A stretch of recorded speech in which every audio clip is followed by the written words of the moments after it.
Hello and welcome. You're watching UATV News with me, Ksenia Buhai.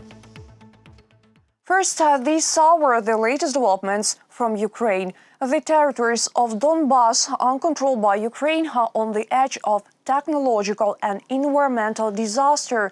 The occupation administrations stopped pumping water from the Yunkom mine in the Donetsk region, which was flooded 3 years ago. Radioactive water is already getting from the mine into the potable groundwater areas. More details in the following report. Over the past 3 years, radioactive water has not been pumped out at the Yunkom mine, which was flooded in 2018. According to the Ukrainian authorities, residents of the territories in Donbas, uncontrolled by Kyiv, are already drinking contaminated water. This object is already completely flooded and water is now flowing freely. It contains cesium-137 and strontium-90. These are radioactive substances, as far as I know, and their concentration will be more significant, more harmful in terms of the quality of drinking water near the mine in Yenakievo. The radioactive waste at the Yunkom mine is buried at a depth of about 1 kilometer, close to the groundwaters. The contaminated water goes to Siversky Donets River, it goes to Kalmius. From Kalmius River it gets to the Azov Sea, and it is hard to find out the concentration of the radioactive materials. We can study the concentration of those substances only on the territory controlled by Kyiv. Ukraine appealed to the International Atomic Energy Agency with a request to send experts to the Donbas territories temporarily uncontrolled by Kyiv in order to check the Yunkom mine, but the attempts failed.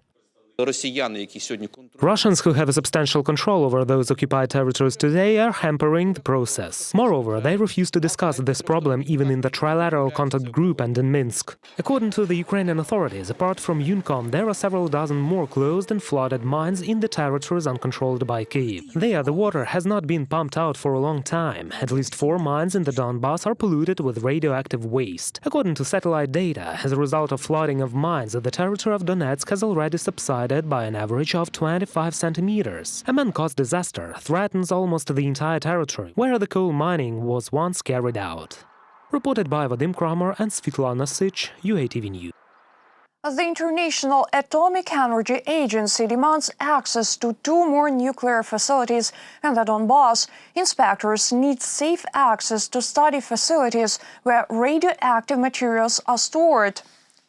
Advisor on information policy of the Ukrainian delegation to the trilateral contact group said the issue of the agency's access will be raised at the next meeting of the group. There are 2 more nuclear facilities apart from the Yunkom mine, which are on the IAEA's list and should be inspected. That is one medical facility in Luhansk and some research apparatus in Donetsk containing radioactive materials that are subject to IAEA control. Now is the time for International Atomic Energy Agency's control. I think the pressure in this direction will be increased as well.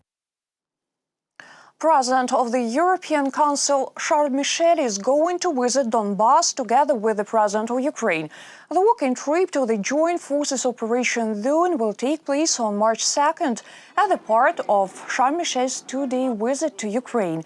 Visiting the contact line, the delegation will also hold meetings with the representatives of the Joint Forces and the OSCE monitoring mission. As part of the visit, President of the European Council will visit one of the Ukrainian vaccination centers, have a talk with representatives of the anti-corruption authorities of Ukraine, and hold a joint press conference with Volodymyr Zelensky.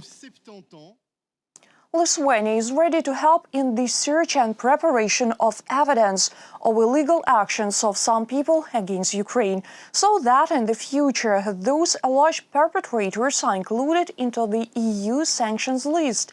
This was stated by the Minister of Foreign Affairs of Lithuania in an interview with Radio Liberty.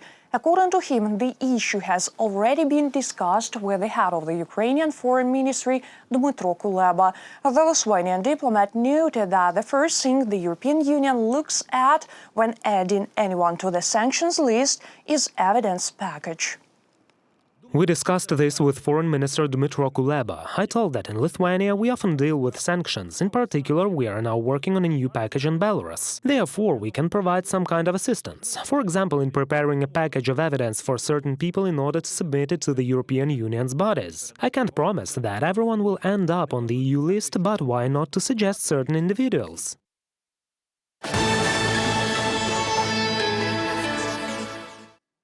Over the past day, 4,285 new cases of COVID-19 were registered in Ukraine. More than 1,700 citizens overcame the disease. About 1,800 patients were hospitalized with complications. 68 died. Most of all new cases are registered in Vinnytsia, Ivano-Frankivsk, Zhytomyr and Chernivtsi regions. In the meantime, the vaccination campaign continues in Ukraine. The health ministry reports everything goes just as planned.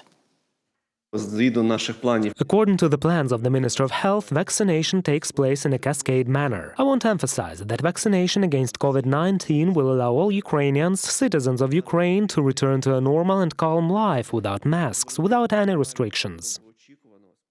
Vaccines procured by Ukrainian government are safe.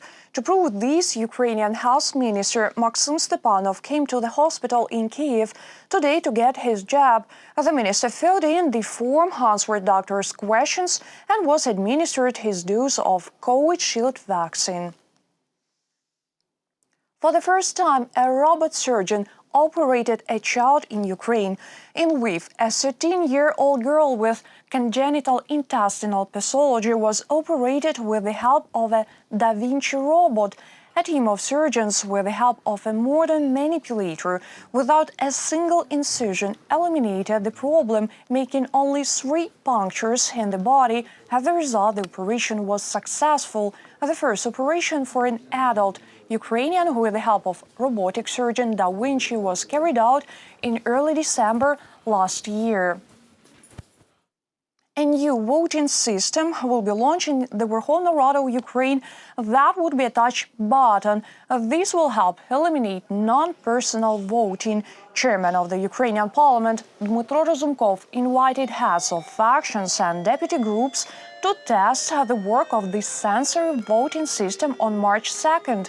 According to Razumkov, the new system does not allow a deputy to vote for 2 or more persons at the same time.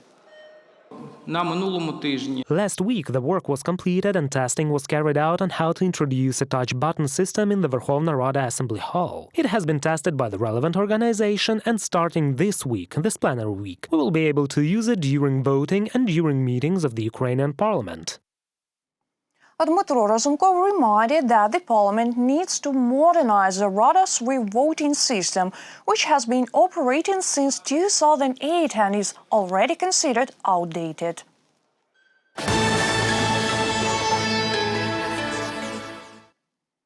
Up next, it can feel emotions, it reacts to movements, it can open the mouth during speech and shows animation. All this is done by an interactive mask, a unique invention of an Odesa school child.